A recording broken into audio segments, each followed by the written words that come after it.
its economy, its political standing in the world for gaining territory. It's not plausible, you see. This whole way of thinking that has become, I believe it's still true to say that most average Europeans believe in this Russian threat, no? Which is a fabrication, in my view.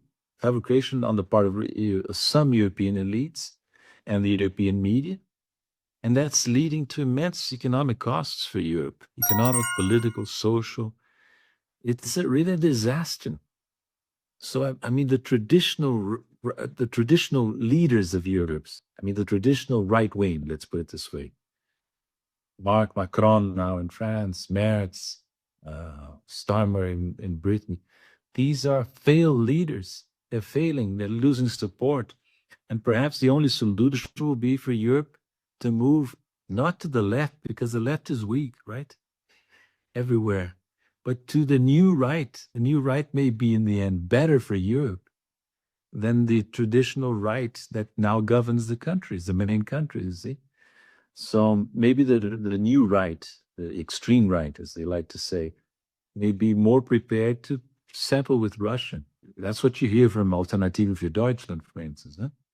That's what you hear from Front National, I believe. Huh? And that's what you need to do, really, in the name of European interests. What European interests are gaining from this confrontation is very hard to see from the outside. Yeah, in Germany they have this. It seems the entire center has become the most radical part, what they call far left and far right. That's actually where you find the people who are talking about peace, from the Middle East to peace with Russia. They're talking about reindustrializing.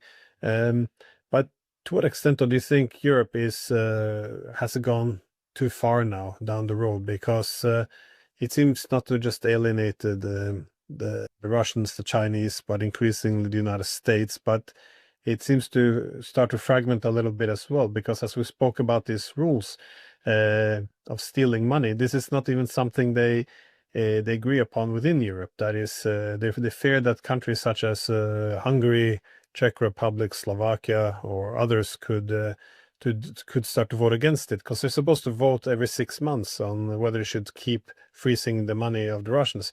Now they just suspended their own rules. I mean, so they're also dividing themselves now. It's just there's so much, it's so much self-destructive behavior. But when you look at countries like Germany and all, the economic deindustrialization, how significant do you think the decline of Europe is? Is this now beyond repair, or is this systemic now?